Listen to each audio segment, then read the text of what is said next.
Hello and welcome again to the Dugout podcast. I'm your co-host Andrew, alongside my co-host Marissa. And in this episode, we'll be debating not all, but the major incidents in last weekend's Premier League action. Debating though? Yes, debating. That's what we do. Is it though? Well, based on our discussion after last episode, you said that you wanted the show to have more of a debate, argumentative. I said conversation. That's what we do. That's what we do. Yeah, we talk. Mm-hmm. And sometimes disagree. Which is the definition of a debate. I believe so. Yeah. Just trying to cough off my brain so early in the week. Nevertheless, we hope that you will, grab a seat, get comfy. I hope you really get as invested in this conversation as we will be. Because I'm sure that, there'll be some moments where things get a little intense, right, Marissa? Who knows? Depends on the topic. We're not talking about Chelsea today, so it might be quite fine, quite level. I don't know what that, but we'll see. Let's see if I can press her buttons, people. Let's see if I can press them. All right, so I think there's no other place to start than events down in the Emirates. Arsenal ran out in the end, late goal, the late winner, but Arsenal ran out 3-2 winners against Man United.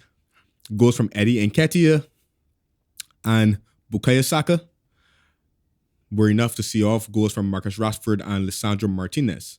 So, Marissa, what were your thoughts on the game? How did you see it? I honestly thought it was a relatively even game for 60 minutes, up to the 2-2. But then from then on, Arsenal just took over and probably were the deserved winners. But if we backtrack a bit, Man U opened the scoring with a very, very good goal from Rashford. Purple patch, hot form Rashford right now. He is playing well though. Let's not take that away from him. Yeah, I mean, it was a wonderful bit of skill. And yeah, it made me for a moment, I was like, do I need to recant my statement about Rashford? And for anybody who's wondering what my statement might have been, I think I said that Rashford was not... I said he was very good, but I don't think he's world class. Right. No, he's not special. I still don't think he's special, but I might have to recount my statement or my estimation, my prediction of what he might ultimately become. Yeah, I think he's doing well though. I think he's playing with confidence, and I think you really see what confidence has done to him under Ten Hag. He looks a player reborn. Yes, he does. Looks like the Rashford of old, maybe a season or two back when he was playing really, really well. Yeah. I'm happy for him. He's gotten a lot of crap. People in media talking about, he should stick to football and forget what he's doing off the field. I find those comments a bit distasteful, to be honest. Right. The thing is that people don't seem to understand about footballers is that they're human. They go through things like anybody else. Right. And it's easy for us to say, oh my gosh, he's playing such crap or whatever, but we don't know what's going on behind the scenes. But he looks like a player reborn, and I'm happy for him.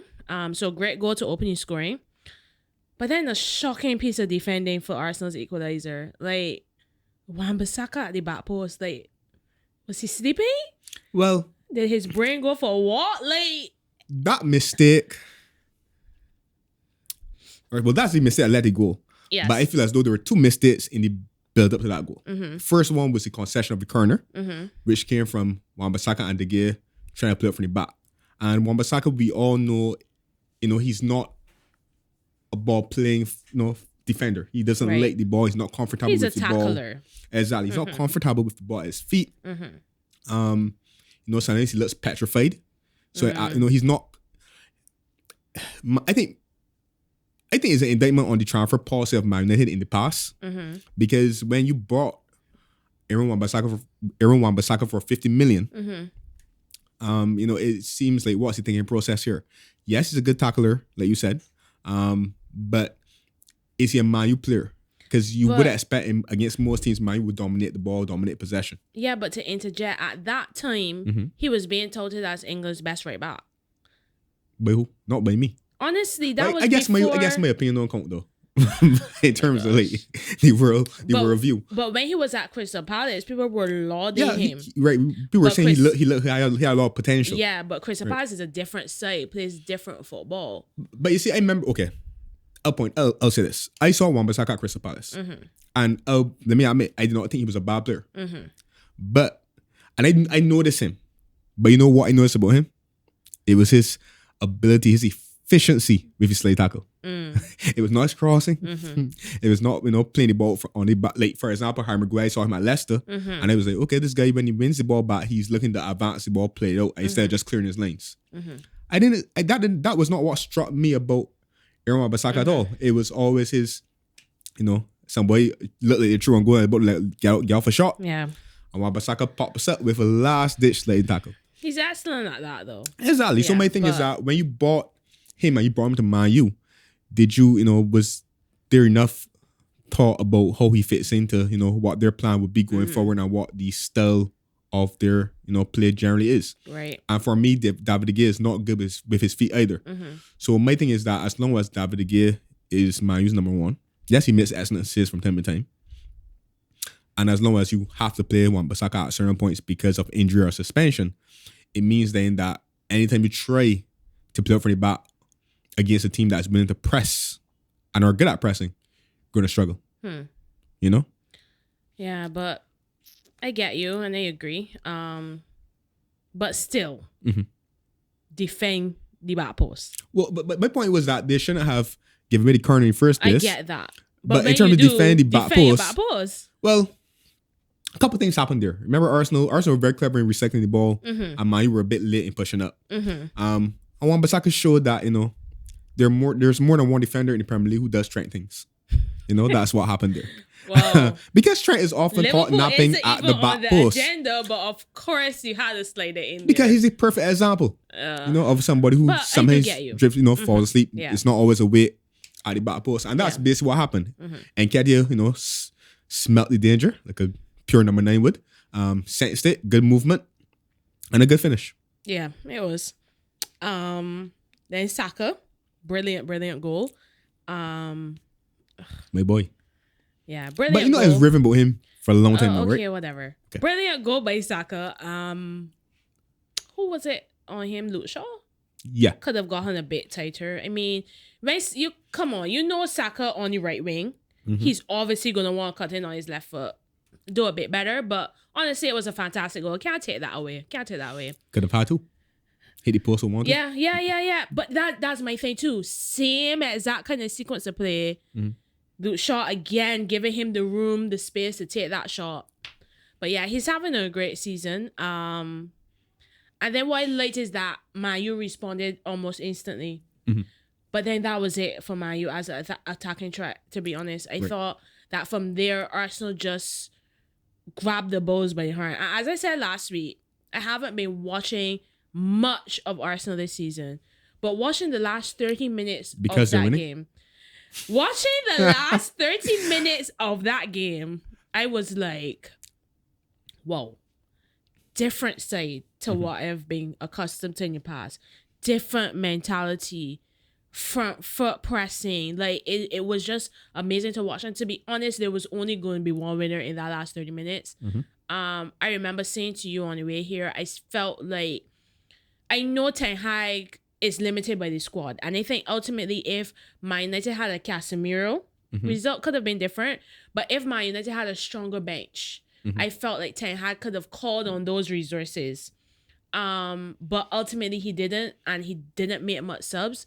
But could he have made some subs to wrestle some control? Because, as I said, Arsenal completely dominated from the time Martinez equalized to the 90th minute. So you can't say, like, the goal... Man United felt like they were high on at times. They were. Yes, due, of course, to some brilliance from Arsenal, but I felt like, couldn't there have been a sub that Ten Hag made to help his side out in that period of pressure? No. None at all. If you don't have a bench for it, who you gonna bring? Let me see who was on the bench. Gotta check who. I can see who was on the bench. Cause obviously, there was Fred. He came on. McTominay started. Had Garnacho on the bench.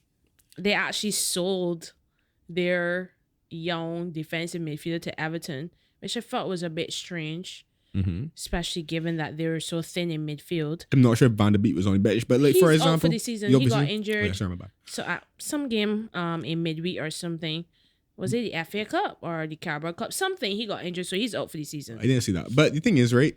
What the point I'm making when I say I'm not sure if Van der Beek was there, but right, you're right. I didn't see his name. I think I saw, but the names that I saw were not any names that stood out to you as game changers. It was a very, very late bench. Right? The squad does not have a lot of depth. Yeah. So when you said could have changed it, or I'm looking at your bench now. A lot of young players. Right, young players. But you got Victor Lindelof and Harry Maguire on the bench. I know people don't like to change a back four during the game, but how about maybe stick on the Harry Maguire and push Martinez into midfield to help? I would not do that. Why not? I just wouldn't. Because you want Brian Maguire? Correct. Well, I can't say Lindelof because he's not much better. The thing is for me is that I don't know if I would want to bring on Harry Maguire because, like I said, I said in the right over here. The thing about Man U against Arsenal on Sunday compared to Man U against City on Saturday was that for me, Man U showed a bit more. Although Man U had better chances against City, you could see that there was more of an intent to match Arsenal at least in the first hour. Right. Toe to toe, we go at them, we'll give basically as good as we get. Right.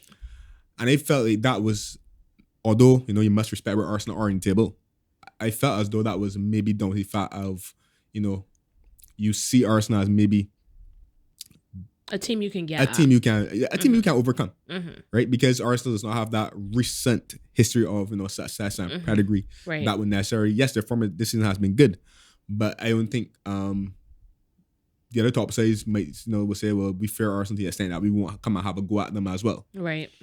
Whereas City, I think people are more prepared to, adopt a more pragmatic approach and see how the game unfolds. So I felt as though, as much as you must admire Man U for having to go at Arsenal trying to win the game, because I think they did try to win the game. Yeah, they did. At least in the first half, for sure, that seemed to be the intention. They ran out of gas, ran out of steam. Right. And Arsenal, like you said, Arsenal were deserving winners in the end. Yeah. I think I didn't really, because like I mentioned, like, to me, any subs that you made would have been late for late. I didn't see anything that you could have really done with the formation or the fair enough. Personnel major that could have shifted the outcome. Yeah, fair enough. Right. Yeah, and what Arsenal were able to do, and I think I mentioned it last week or touched on it slightly, is that Arsenal are very, very good in transition. So when Man lost the ball, so on occasion when it went up to Weghorst, he did well to hold it up and play to, and try to get other people involved. But as the game wore on, there wasn't enough of that. Yeah. Man looked a bit off the pace. Yeah. Compared Arsenal to Arsenal. just Arsenal seemed to be getting stronger. Yeah. And the crowd play home advantage is very important. The crowd play a very huge role in Arsenal gaining momentum. Yeah. And belief.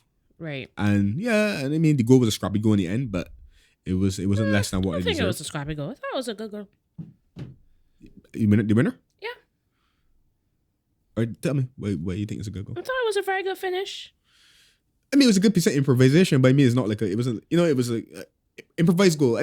Not taking anything away from it, but it wasn't like it's one of like scrappy goals to me. Somebody had a shot and the body flat into the carry path, and then he improvised and knocked it by the gear. Was it a shot? Yes, because when Zinchenko cut back the ball, I'm pretty sure like something happened where the ball then popped up and I think the guard and somebody was tackling for it. Right, and then it popped up and when I fell into and carried his path. And he did well to improvise and shift his body. He did. And raise his foot that high, to get the ball beyond the gear. It was a good finish. I'm not saying it's not. But I'm saying like it wasn't like a 25 sweeping move, pass, the ball in that type of thing. It's those are goals that has been titles. Yeah. So I'm happy that you mentioned the word title. So when you think about Arsenal, halfway through, they've played 19 games, they have 50 points. Do you believe that, or are you starting to believe that this could be Arsenal's season? Yeah. I think the mentality is different. But I still think there's a long way to go. They Mhm. still have to play City twice. They still have to play Chelsea and Liverpool. They've played Spurs and Man U twice. They have Everton next, who we get to in a minute. We don't know what the state of Everton would be, but Everton are basically fighting relegation. So I think there's a long way to go yet, and I guess we'll see when the running comes how they handle the pressure. All right. Before I go, may I ask you a question? You mentioned that their mentality seems different. What about their mentality seems different? Or sorry, what evidence do you have to tell me to suggest that their mentality is different this year? Besides the position. Honestly, watching Arsenal in that last 30 minutes, I Mhm. know they were at home, Right. but it's like their heads didn't drop when Man United equalized. Mhm. Instead, they went and took control of the game. Mhm. They seem really together. They seem really united. And there's a genuine belief that, hey, we can do this. Mhm. And I didn't see that coming on to the end of last season when they were fighting for top 4. Mhm. I felt like there was always a slip up in Arsenal. Right. There still might be a slip up in Arsenal, but I don't get that sense just yet, I would say. Okay. So might it. In terms of mentality, I'm reserving my assessment. Here's why. I believe that for a team that hasn't been into the race, when's the last to the race Arsenal was in? Maybe on the Wenger right at some point, maybe Yeah. 08 or something like that, or 09 maybe. Yeah. Yeah. So for a team that hasn't been in the title race itself for a decade, and this is essentially a new team, right? I believe that for me to see what Arsenal's mentality is, I'm gonna wait until the running, what we call title running. That last 10 games and see where Arsenal are. Like you said, they play City twice. I think a lot would depend on the result in those games in terms of far their belief. Because if City was to win, it would give City belief, and it could also shift momentum. Yeah. And I think momentum is a big thing in football. And this thing, like I feel like it's all because like a lot can happen between now and the end of the season, and the running is where resilience and steel is really be discovered, Right. in a sense, and come to the surface. So all those good things that you said about mentality, I heard Cesc Fabregas saying, Party Sky Sports panel, that he was impressed with, like, for example, Nketiah taking the ball in the corner, and he was comparing it to his Arsenal teams and saying in that position, maybe they would have tried to still be playing football and trying to go for another additional goal. And that's all fine and dandy. But like I said, it's easier to do what Nketiah did at this stage of the season as opposed to when, in the running and you're so close. Yeah. And that pressure starts to build and it starts to crank up. Right. And I'm not saying that Arsenal can't do it. But what I'm saying is that I want to see, I think we will see how they react. Because I think if City has to the experience, City has to the pedigree. Yes, Arteta was Pep's assistant at City, so he probably has some aspect of experience over to the wrist as well. But a lot of these Arsenal players don't. But Right. apart from probably Jesus and Zinchenko, who they bought. So my whole thing is that it's going to be interesting if City can keep pace, or rather keeping touching distance of Arsenal in those last 10 games when the pressure's really on, when it's really cranked up, when you're really playing against teams that are fighting relegation, maybe fighting for European places, teams might be in better form at that point in time that are fighting for those objectives. Right. How would it be then? What will this Arsenal team look like at that moment? And I'm still waiting for that moment of adversity, because you said you did say you felt the mentality was different, and they lost to Man U at Old Trafford, but I mean, yeah, they might go behind at home to Emirates, but it wasn't like they were playing badly. It wasn't like they had a moment of adversity where a bad referee decision went against them, or they had a bad injury, or somebody got a red card that was unjust, for example. Right. Like I haven't seen any of those. I haven't seen many of those moments yet this season. Do you disagree? Like, can you recall any? I agree with you. Yeah, so there's a long way to go. Yeah, there's a long way to go. I just want, and I mean,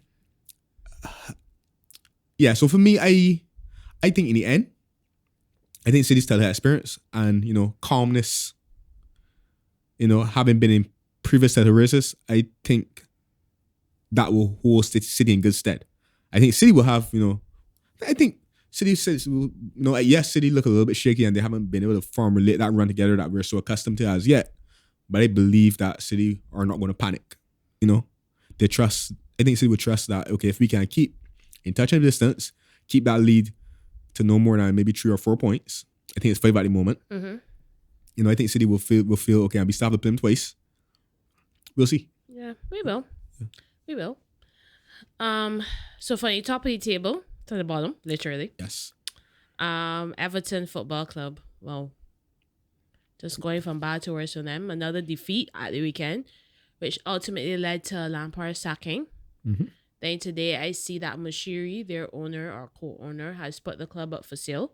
Mm-hmm. So lots is going on there. But let's talk about his sacking of Frank Lampard. Yes. Deserved? Yes. I mean, funny enough, right? I came on here last week and we both advocated for Potter to get more time. But Lampard had enough time. Lampard was in your job like a year now. Yeah, pretty much. The year. Had a transfer window. I mean, okay, if you look at Lampard's record this season so far in the Premier League, only 3 wins. Premier League, 3 wins, 6 draws, 11 defeats. I believe that's what his record is. He can have 0 complaints. The only defense that I will make, it's not even really a defense of Lampard, but the only defense I will make, it's like, this might sound weird. It is a defense of the managerial position at Everton in totality. Yes. I think the players have to look at themselves. Because since David Moyes has left the club, apart from the couple years when Martinez was there when they were pushing for European places. And Ancelotti, they did well under Ancelotti. To you? Yeah. No. They fell below par too. I thought they had a good finish. To your season? I think they finished. Did they finish in top half? They finished the 10th or 9th. I don't think it was late. Same top half? That's the top half, yes, but it's 10th or 9th. But don't forget when they brought in Ancelotti, they signed a lot of, hype, James Rodriguez. True. So I think the target for, I forget about him. I think the target for Everton at that time, what would have been considered success under Ancelotti. I mean, in fairness, he was only there for a year, so it wasn't like he actually tried to finish the project as soon as Real came calling. Bye-bye. Exactly. He was like, bye-bye. Let's go to pastures anew. But I think the expectation would have been like to push for Europa League position. Okay, fair enough. Yeah, so I personally wouldn't consider that. I mean, it was like a failure in terms of they weren't fighting relegation, right. But I wouldn't say that was a successful season in terms of what they were hoping for. So apart from, okay, but Ancelotti was not involved in a relegation battle. But you had, it was, since, had Koeman, that we name. Ronald Koeman. Yeah, Ronald Koeman. Koeman and the guy at Fulham, what's his name? The guy that's Marco Silva. Right, he was at Everton too. Right. So right. Who did Lampard replace? Benitez. Rafa. And they fired Rafa prematurely, in my opinion. Probably. Because the crowd never wanted Rafa as a manager because of the Liverpool ties. Right. So that was a disaster when it happened. So my whole thing was that I think the players need to look at themselves because Everton have spent enough money, bucket load on players, and can we call one player Everton have acquired and hang our hat on that player and say, well, he has improved or he has performed to the level that is that would have been expected when they signed him. But you see, all right, let me touch on the player thing too. I remember saying at the beginning of this season, spending money to bring 2 players from Burnley and Maupay from Brighton. Good players, yes. But when you lose the player that arguably kept you up last season in Richarlison, you needed to replace his goals. Everton did not do that. And I feel like, yes, I agree with you, the players need to look at themselves, but Everton's problems start from the top. In my opinion, I think the recruitment has been poor. The managerial hire fire merry-go-round has been poor. And I think I saw some banners in the West Ham away end the Everton away and at West Ham, saying that they won't change at the board level. And I think, well, yes, Lampard has zero complaints because Everton have been shocking. I personally think that the board has to take responsibility. I think that when you look at their recruitment, it hasn't been great. I think I read before we came in 700 million under this under this ownership alone.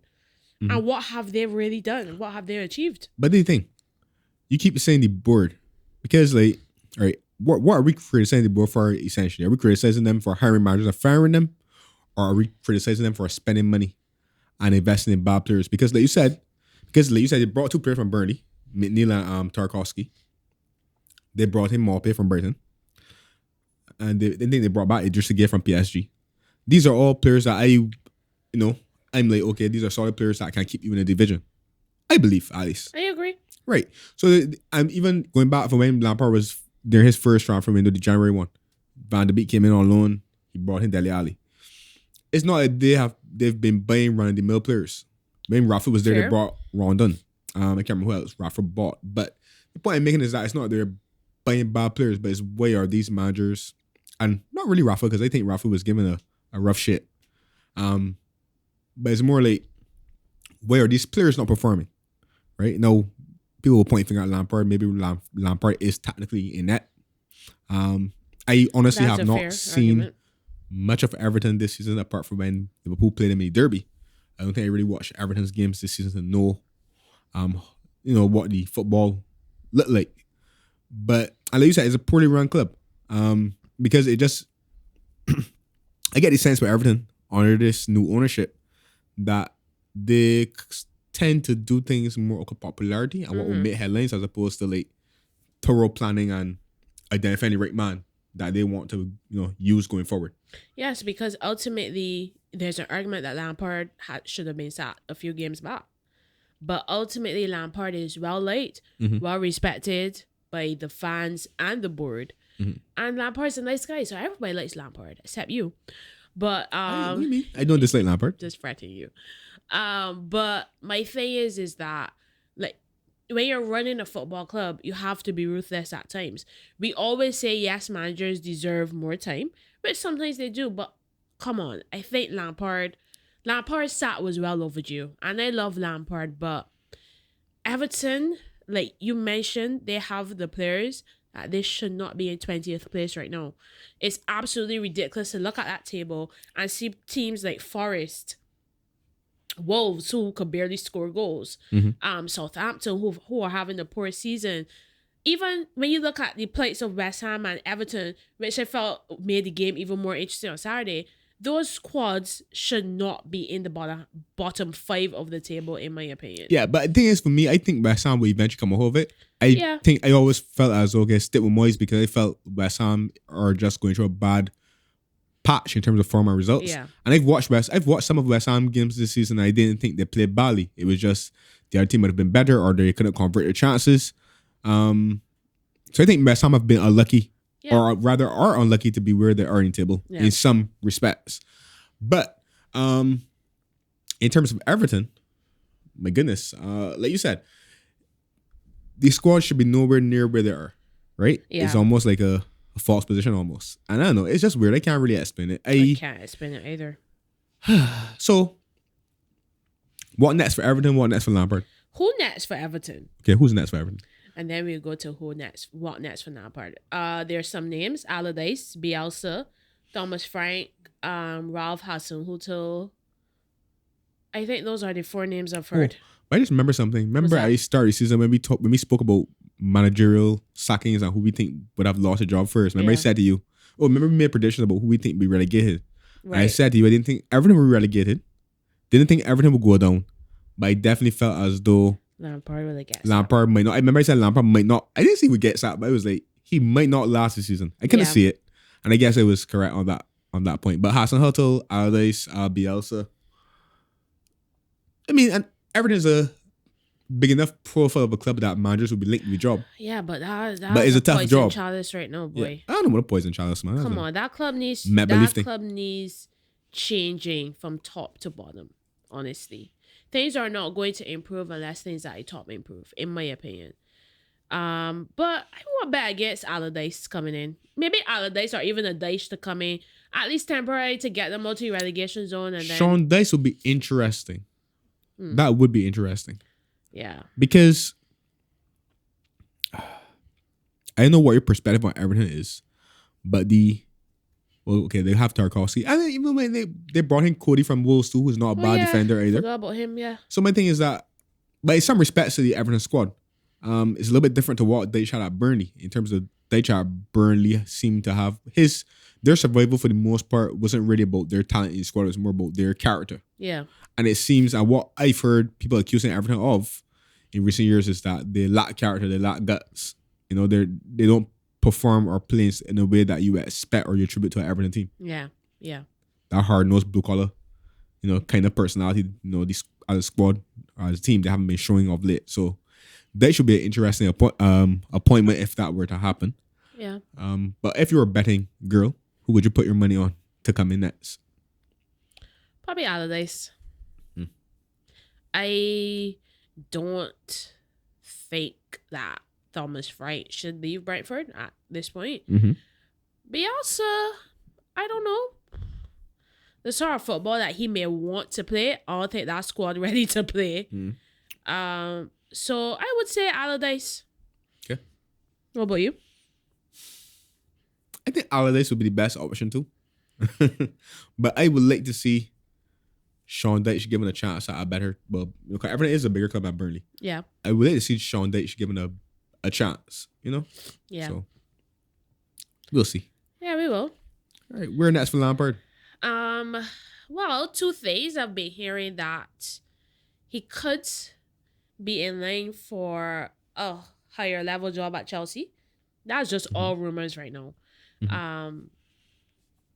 Maybe as some sort of director or part of the recruitment team, because Lampard does have a good eye for talent, in my opinion.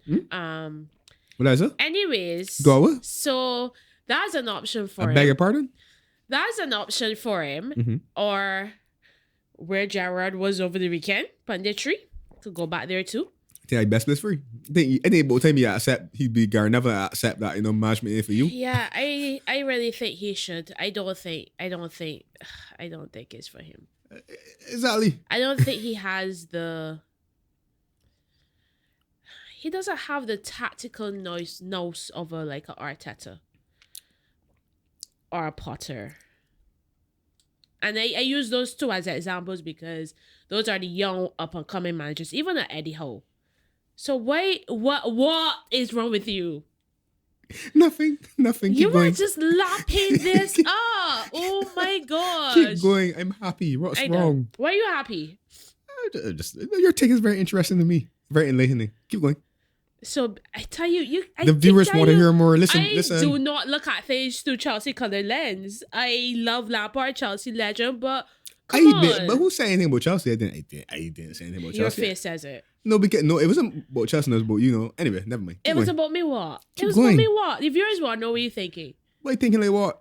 I'm just listening to you. No, you Intrigued. have that look on your face. People that know you and can see this expression on your face know that this is a loaded look. So what is behind that look? It's not. Keep going. I can't remember what it was because you did. You were talking about Eddie Howe and Potter and Arteta Right, I and was Howe just saying. there. I just don't think he has the tactical nose. I think I was listening to a talk sport program on Saturday, and some fans were calling in, and people were like, look, the biggest indictment on Lampard was Tuchel coming in and winning Champions League with the same squad that Lampard had. And it just shows what a good manager can get out of.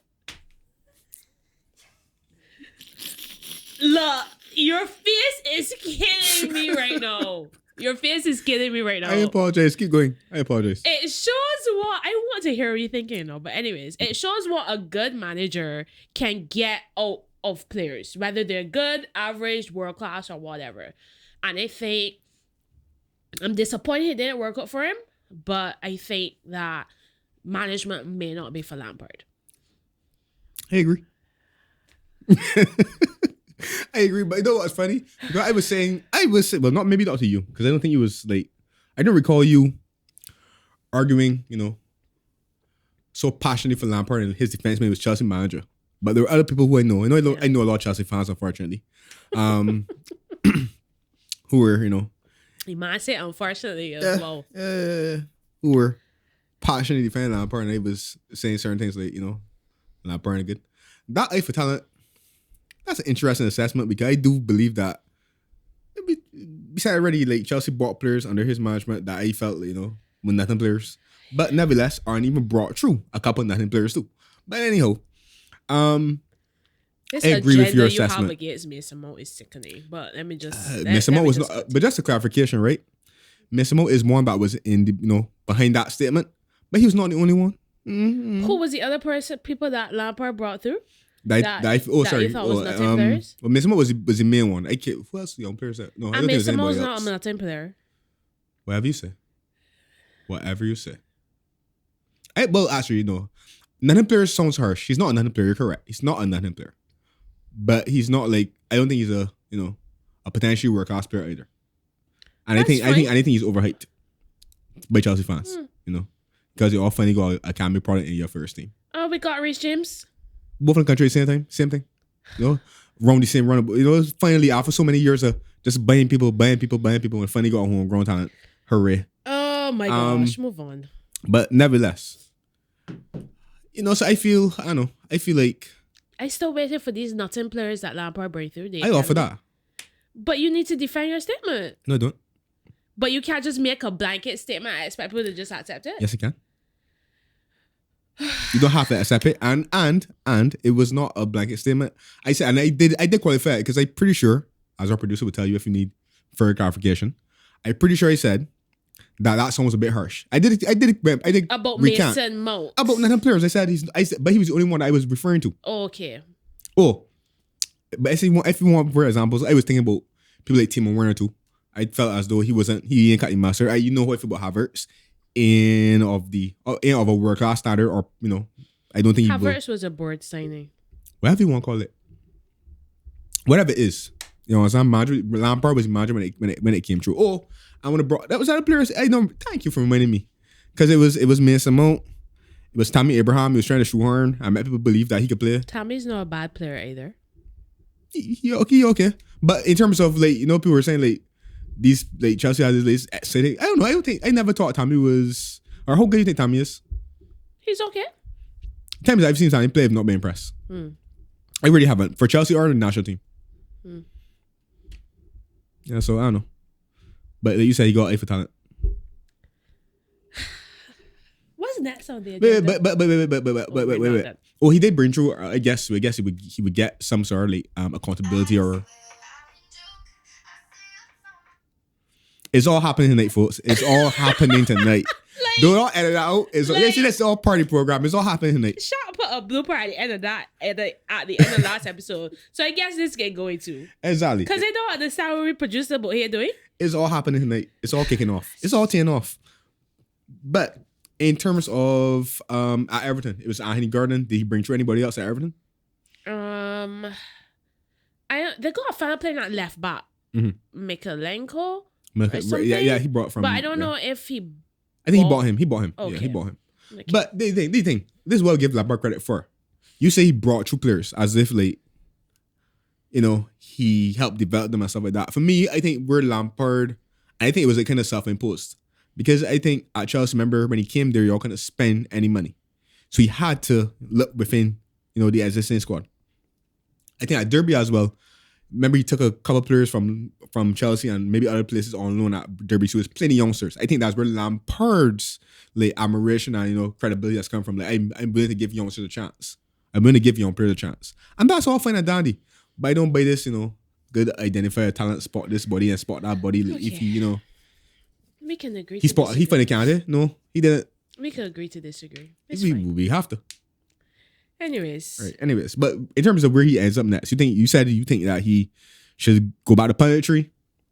I don't know. I think Lampard made a couple mistakes in his managerial career.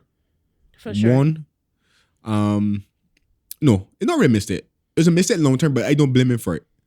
When Chelsea had transfer ban and he left Derby to go to Chelsea, He had to because jobs at Chelsea, you're not sure when they will come again or if they will come again. So you have to go, right? That was like a no-brainer, especially considering the relationship and the history he has with the team. But I'm pretty sure he knew that if circumstances were different, he may not have gotten that offer in the first place. The other low, if he questionable decision, would be going to Everton. Because, I mean, I don't know. I would have gone to a team with a better stability. I always maintained that even though they were going to get relegated, I always maintained I felt he should have taken the Norwich job. I think Everton was ultimately just going to be too big of a job after Chelsea. I felt like a team like Norwich, they're always going to go down. But in a championship, you have the chance to build again. Less pressure and everything. Mm-hmm. So, yeah, that's just my opinion. I understand what you mean because I guess with Norwich, like you said, but yeah, you have to go in Norwich job accepting that, okay, we're going down. And then I would try to build and make an immediate return back into the division and then maybe do things differently. Yeah. So I get that viewpoint. I know, we'll see. All right, so let's turn attention to the FA Cup. Mm-hmm. I think the Premier League is on break for at least another week and some. So the FA Cup have some pretty interesting games shaping up. Friday, I think what do you call it? A dress rehearsal for the title. Mm-hmm. City versus Arsenal. Mm-hmm. Wait, question though, when is that league game playing between City and Arsenal? I have no idea. I will go check when I come out to this. All right, cool. So you got City Arsenal on Friday. Mm-hmm. Spurs versus Preston on Saturday, as well as Man United versus Reading. Mm-hmm. And Brighton versus Liverpool on Sunday. That's it for like the traditional big six. Okay. So any predictions? Any shots you expect among the big six for the FA Cup?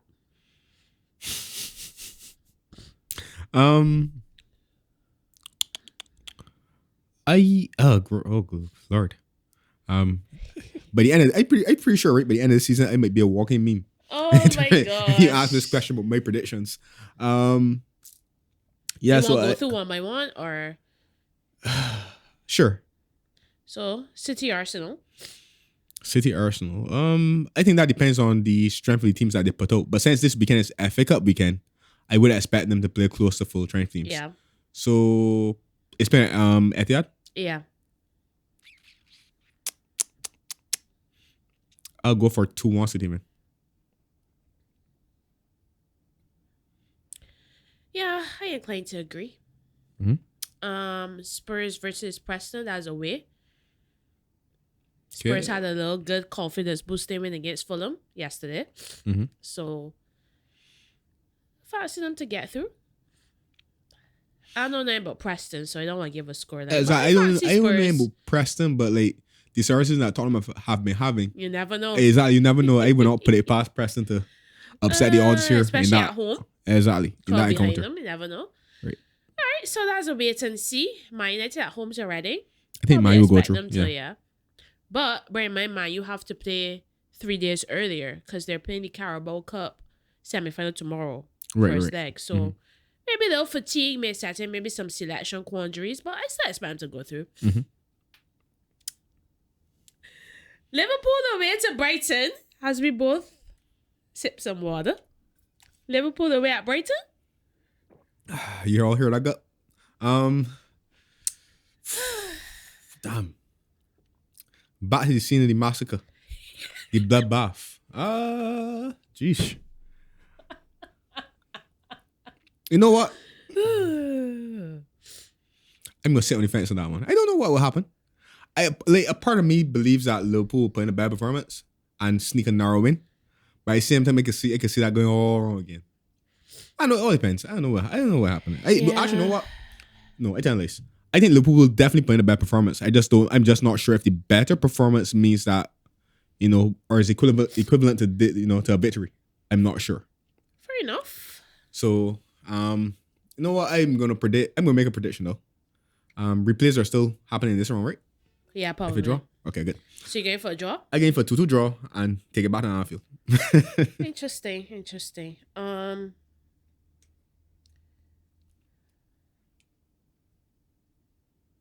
think Brighton again, man. How much? Sorry, 2-1. Mo didn't complete swallow water yet. 2-1. 2-1. Yeah. Okay. Any reason for that? I wasn't impressed with y'all at the weekend. Besides, you want to see me in pain? Please. It's not wish bad for your friends. You might wish bad for Liverpool, but you might not wish bad for your friends.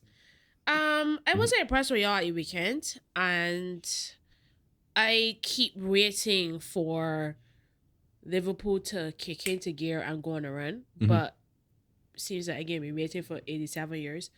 So now I okay. So I think I have a different face to it than you did because like after the Brighton game and then we played Wolves and then we played Chelsea. What I got against Chelsea was what I expected.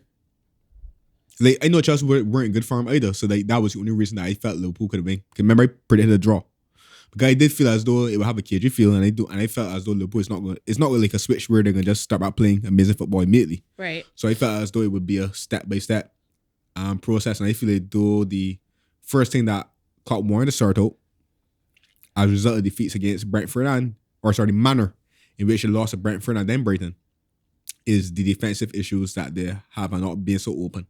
Okay. So I felt as though I was expecting that type of thing. So I mean, like you said, it wasn't impressive football, but it wasn't expecting impressive football.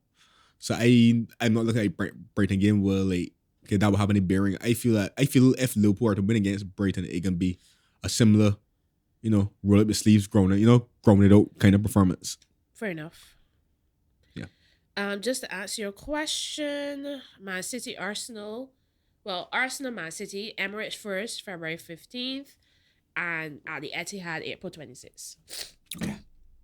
So okay. Mm-hmm. Yeah, should be interesting. So they go to the Etihad in the running. Yep. Tell you so, man. We can learn all we need to know about Arsenal in the next few weeks, though. Yeah. Yeah. So anything else you want to touch on? Not really. Not really. Any transfer news you want to touch on? For me, no. For me, no. I didn't really see any interesting links or anything like that. Well, there are some interesting links like in other countries. Like I think it's the guy from Roma, Zaniolo or something like that. I think his name is the playmaker. He was very promising last season or He's year a fullback. before. I think he's a midfielder. Nicolo, but Zaniolo or something like that. His name is. Okay. I know that he has asked to leave Roma.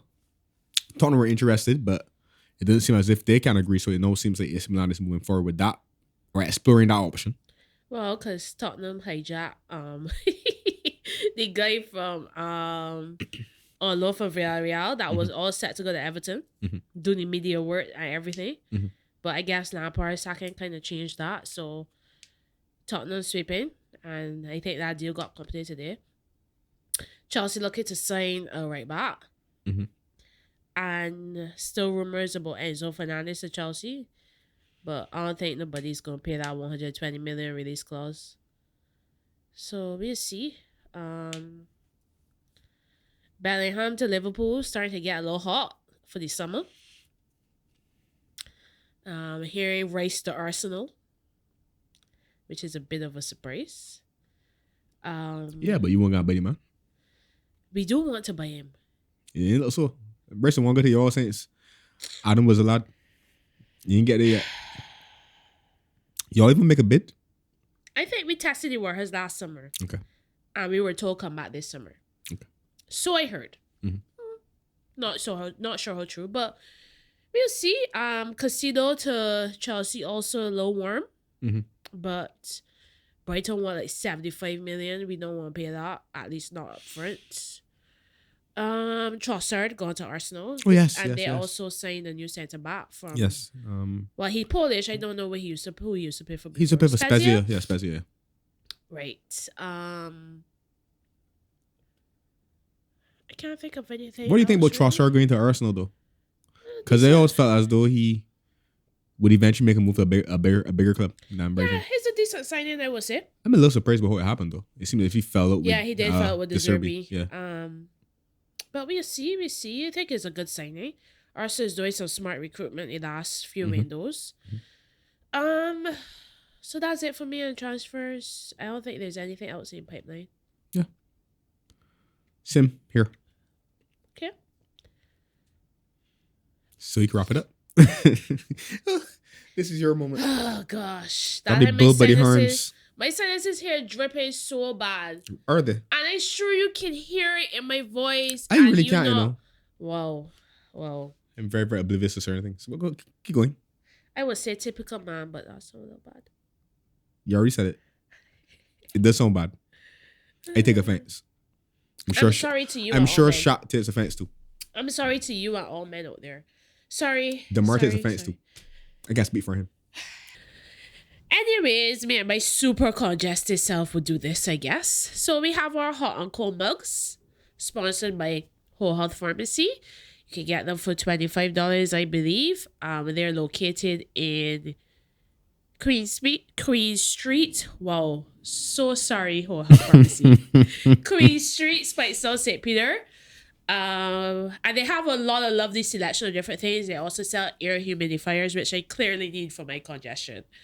Then of course you can follow us on our individual Instagram handles. The Dugout_podcast is for the podcast.